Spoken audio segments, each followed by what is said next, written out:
In October of 1937, on a cold block just east of the old river warehouses, a city building inspector named Daniel Mercer was sent to examine what should have been a simple sidewalk failure. The pavement had dropped 3 inches overnight. Shopkeepers said they heard a hollow sound under their feet for weeks. One woman claimed the street rang like a wooden floor. Another said the cracks smelled like old dust and lamp oil. Mercer arrived with a clipboard, lantern, and the kind of patience that belongs to men whose job is usually to find rot, not mystery. He expected a broken sewer vault, a collapsed utility tunnel, maybe an abandoned coal chute under the walk. Instead, when laborers pried up the stone at the edge of the curb, the ground opened into darkness far deeper than the city plans allowed. Not a pit, not a drain, a space. A real interior space. There were brick walls below the sidewalk line, straight and finished, with a plastered surface still holding paint. And there, just beyond the reach of the morning light, Mercer saw what looked impossible in a place that official records described as solid fill. A window. Not rubble, not foundation, a buried street-facing window, complete with trim, glass fragments, and the faded gold curve of a letter still clinging to the inside. It meant that the sidewalk was not sitting above dirt alone. It was sitting above a building face, which meant the sidewalk line was not the original ground level, which meant an entire block had been pushed, raised, or entombed beneath the city that came later. Mercer asked for the planning map. The foreman told him there wasn't one detailed enough for this depth. He asked for a second lantern. He tied off a rope, lowered himself through the opening, and became, as far as anyone can tell, the last city inspector officially permitted to enter what old maintenance men would later call the buried block. What he found down there did not match a basement district. It did not match a flood cavity. It did not match a simple street raising project. Beneath the modern sidewalk, Mercer walked into a lower world of intact passageways, bricked storefronts, sealed thresholds, and dust-covered architectural details no one had any reason to preserve. The walls had full-height door frames, the rooms connected laterally, storefront to storefront, like a forgotten commercial row. In one chamber, he found a cast-iron stove still bolted to the floor. In another, shelving fastened to brick, as if the shopkeeper had expected to return after lunch. The city above him moved on as normal. Wagons rolled, cars passed, people bought bread and tobacco. But beneath their feet sat an older street, level, organized, and abandoned in place. And then there was the part almost nobody mentions. According to the surviving summary of Mercer's field notes, the dust on the lower floor was thin, not untouched, but disturbed in narrow paths. Someone had been moving through those sealed rooms long after the block was supposed to have been dead. There were boot marks near a bricked arch, a fresh splinter at a locked interior door, and on a wall beside what had once been a stairwell, someone had scratched a sentence so roughly Mercer copied it twice, as if he didn't trust himself to have read it right the first time. Not buried, covered. That single distinction changed everything, because buried sounds accidental, covered sounds deliberate. And if it was deliberate, then the question is no longer what collapsed here. The question becomes who closed it, who signed the paperwork, and why the city was so eager to forget there had ever been another level below the sidewalk line at all. Officially, the explanation was simple. Too simple. City historians later said the district had been regraded after repeated flooding and sanitation complaints. Streets were raised. Older, lower entries became basements. New storefronts were built at the higher line. End of story. Neat, orderly, practical. The kind of explanation that calms people down because it sounds familiar. But Mercer's own inspection trail tells a stranger story. Because what he recorded below that sidewalk looked less like a few sunken doorways and more like a complete hidden frontage extending across nearly the whole block. Mercer was not a crank. He was not a novelist, preacher, or publicity man. He had spent 12 years inspecting boilers, masonry defects, fire escapes, and structural failures. His reports were so dry that coworkers joked he could make a burning building sound boring. That is exactly why his language matters. When a man like that stops writing in normal professional terms, you pay attention. And in the pages that survived, his tone shifts. The sentences shorten. The observations sharpen. He notes continuous facade alignment beneath present grade. He notes secondary threshold wear inconsistent with cellar use. He notes glazed transom fragments at depth exceeding expected former first-floor elevation. That is the language of a man realizing he is not standing in a basement. He is standing in yesterday's street. Then comes the first credibility layer nobody outside local archives talks about. 2 days after Mercer's descent, a stenographer in the municipal office logged a request for older utility ledgers, pre-regrading permits, and insurance diagrams for structures on that block. Not one file, a cluster of them. Why would a building inspector suddenly need fire insurance maps from before the supposed elevation works unless what he saw below contradicted the accepted timeline above? The next fragment comes from a janitor who gave a recorded interview decades later. He remembered Mercer returning from the site with brick dust on his cuffs and a look he described as angry, not frightened. Angry men are often more important than frightened ones, because fear can come from imagination. Anger comes when a fact refuses to fit. The janitor said Mercer kept repeating the same line while waiting outside the records room. If they raised the street, why did they wall off the windows from the outside instead of the inside? That sounds like a small detail, but it isn't.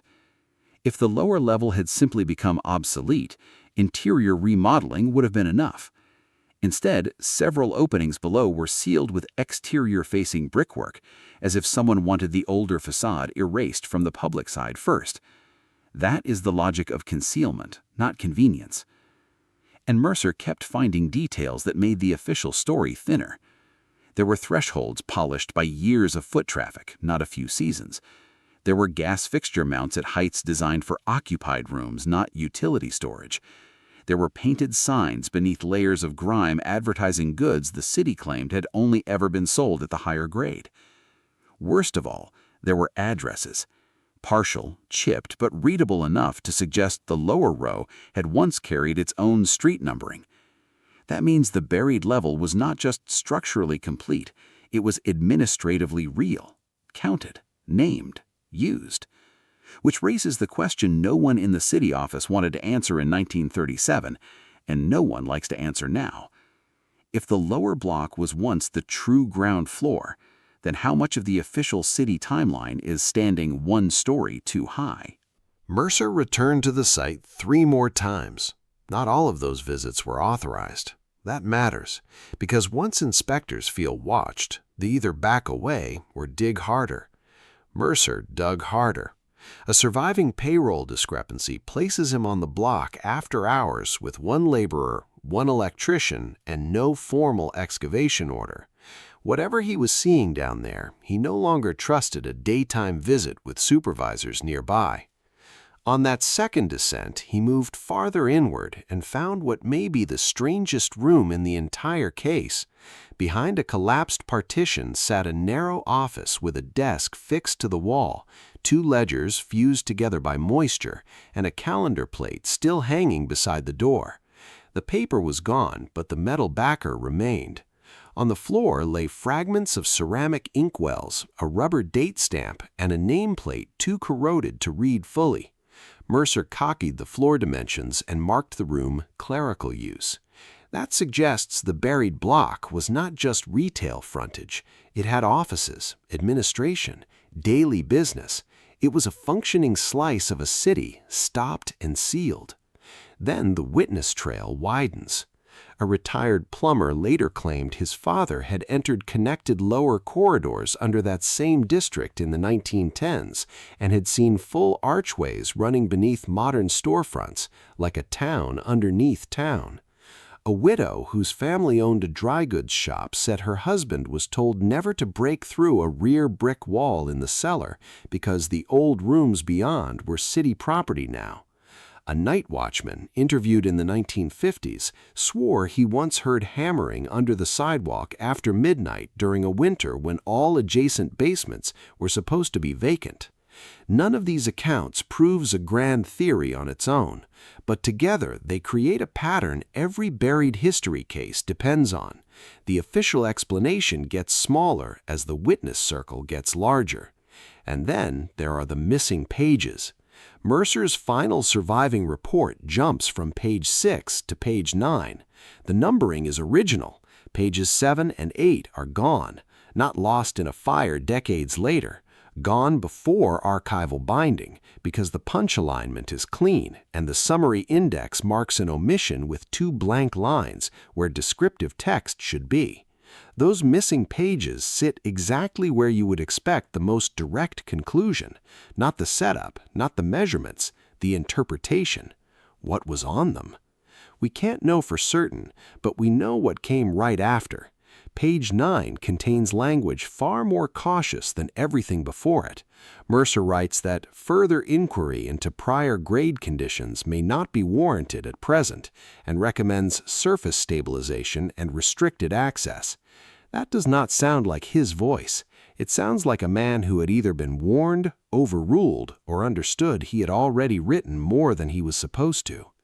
Even stranger, the site was sealed quickly, faster than comparable structural hazards from the same year. The opening was filled, the sidewalk was re-poured, adjacent property owners were notified of void mitigation, but not of historical recovery or structural anomaly. No public sketch, no newspaper feature, no preservation discussion. An entire lower commercial frontage was found under a working city block, and the official response was not curiosity, it was closure. That tells you something crucial. Institutions can ignore a rumor, they can laugh at a story, but when they rush to pour concrete over a discovery before people start asking basic questions, they are telling you that the dangerous part is not collapse, it is context. Once you pull on that thread, the buried block stops looking like an isolated oddity and starts looking like one piece of a much older pattern. Across old cities, people keep finding lower windows below street grade, bricked arches beneath storefronts, staircases descending to nowhere, and whole rows of basements with ceilings too tall, facades too finished, and layouts too public to have been built as simple service space. Most are explained away one at a time: regrading, flooding, modernization, redevelopment. And yes, sometimes those explanations are true, but the deeper question remains untouched. Why does the pattern repeat with such strange consistency? Why do so many buried levels look not improvised, but complete? Why do so many hidden lower rooms include details of pride rather than utility? Decorative trim, transoms, tile, display-glass, stone thresholds worn by passing crowds. Why do some city maps quietly change grade assumptions without clearly marking when the shift happened? And why do witness accounts so often describe a lower city that remained accessible for years after the official story says it had already become obsolete? Mercer seems to have realized he was dealing with that wider pattern. In the margin of one copied insurance sheet, he wrote a note that survives only because it bled through onto another page. 3 words: same elsewhere too. Same elsewhere too. That is not the language of a man solving a plumbing issue. That is the language of a man recognizing a system. Now put yourself in his position. You enter what should be a void and find a hidden street face. You pull records and discover gaps. You talk to workers and hear old warnings passed down like local superstition. You compare maps and notice the city's memory is less stable than its brick. At that point, the buried block is no longer just a construction puzzle. It becomes evidence that the city above may have been built not merely over the past, but over a version of the past that someone decided needed shortening, simplifying, or sealing. This is where the official story and the hidden one begin to diverge completely. The official story says cities grow upward and outward through practical adaptation. The hidden story whispers that at certain moments, whole layers were covered so thoroughly that later generations inherited the architecture without inheriting the explanation. not preserved as ruins, not remembered as catastrophe, just incorporated, relabeled, and forgotten. A lower door becomes a basement entrance, a buried window becomes a foundation oddity, a sealed corridor becomes old infrastructure. Language shrinks the mystery until nobody feels obligated to ask what the structure originally was. And if that process happened once, it could happen many times. That is the civilizational implication tucked inside Mercer's missing pages. Not that one city hid one block, that urban history may contain more discontinuity than our neat timelines allow, that transitions we describe as gradual may, in certain places, have been abrupt, that some landscapes now treated as ordinary may be the roofs of older public worlds, and that the line between archaeology and modern property law exists partly to stop certain questions from being asked too loudly. Because once people begin to suspect the street under their shoes is not the first street, trust shifts. Official plaques mean less, local myths mean more, and buried architecture stops being decorative curiosity. It becomes testimony. The biggest shock in the Mercer case is not that he found a lower block. It is what the lower block suggests about memory itself. Cities do not only bury stone, they bury sequence. Once a street is covered, whatever happened there becomes harder to imagine in the right order. A buried shopfront looks impossible because your brain has already accepted the current grade as natural. The present teaches you how to misunderstand the past. That is why cases like this carry such emotional force. They do not just hint at hidden rooms, they hint at stolen orientation. They suggest that generations may live over evidence of an earlier reality while being trained to call it something smaller: basement, sublevel, service corridor, fill anomaly. The names are almost protective spells. The moment you rename an older street as a cellar, you remove the human life from it. You no longer picture shoppers, clerks, lantern glow, weather against glass. You picture storage. Mercer resisted that spell, at least for a while. In one secondary summary written by a colleague after his death, there is a line that never sounds like professional jargon. It sounds personal. Inspector believed lower occupancy terminated by covering, not decline. Covering, not decline. Think about that. Not a district slowly falling into ruin, not merchants leaving over decades. Covering, a decisive act, a before and after. Something happened that severed one visible city from the one that came next, and that opens the darkest possibility of all. What if the buried block was not sealed because it was useless, but because it contradicted the story later authorities needed the city to tell about itself? Not necessarily some cartoon conspiracy with villains and smoke-filled rooms. History is usually more mechanical than that.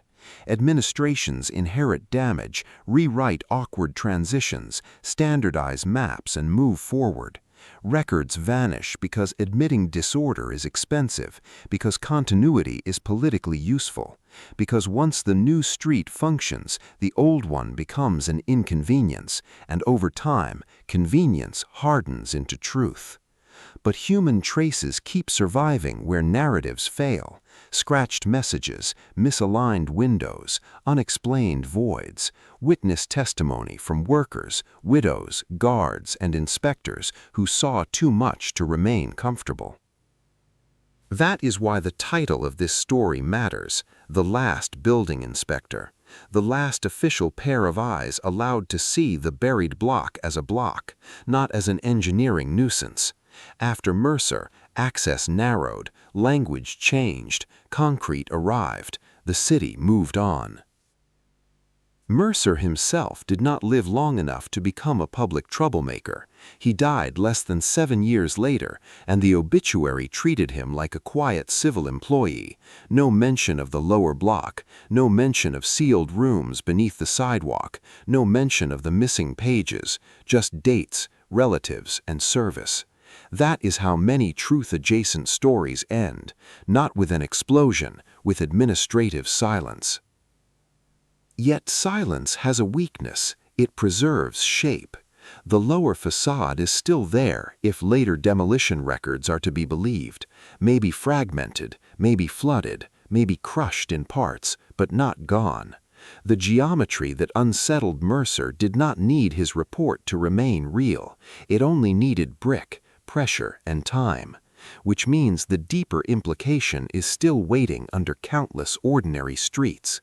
Not every buried level hides a lost civilization. Not every sealed room proves deliberate erasure, but some places carry a density of anomaly too stubborn to dismiss. And when the same clues repeat across districts, cities, and generations, skepticism cuts both ways. It should question wild claims, but it should also question official neatness, especially when neatness sits one story too high. So imagine the final scene. A man in work boots climbs out of a hole in the sidewalk at dusk. He brushes dust from his sleeves and looks back down into a darkness no one above him realizes is arranged like a street. Behind the brick, old doorways wait where no doorways should be. Windows stare into packed earth. A hidden block breathes under a living city. And in his notebook, an ordinary inspector writes the one thing institutions hate most, a description plain enough to force the truth into shape. Then, the pages disappear. The opening is sealed, the block is relabeled, the anomaly is domesticated into a technical note. People keep walking overhead.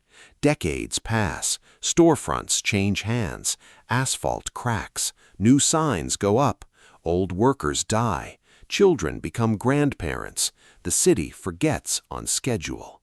But forgetting is not the same as absence. It just means the evidence has been pushed below the line where most people stop looking.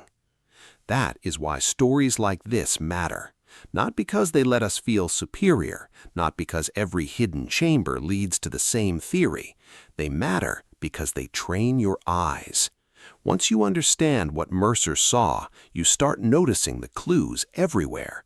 Half-buried windows, unnatural grade shifts, lower arches in alley walls, basement corridors too ornate to be basements, official timelines that glide over abrupt transitions as if whole layers of urban life simply sank out of relevance without leaving a human trace. And then you realize something unsettling. The world is full of answers, disguised as architecture. Maybe the buried block was a local cover-up. Maybe it was part of a wider reset no office ever fully documented. Maybe Mercer found only one surviving fragment of a street network, older and stranger than the city wanted to admit. We may never get the missing pages back. We may never know what stood on those lower floors the week before they were closed, or why that scratched warning on the wall insisted the place was not buried, but covered. But the lack of a final answer is exactly what gives the case its power. It remains alive. Because as long as the lower facade exists, the official version remains incomplete. As long as witness fragments survive, silence never fully wins. And as long as people are willing to look below the sidewalk line instead of accepting the surface as the whole story, buried history still has a voice. If you are the kind of person who notices the sealed doorway everyone else walks past, who hears a hollow echo under an ordinary street and understands that ordinary is often the mask, then stay close to this channel. There are more blocks like this, more last witnesses, more forgotten levels beneath familiar places.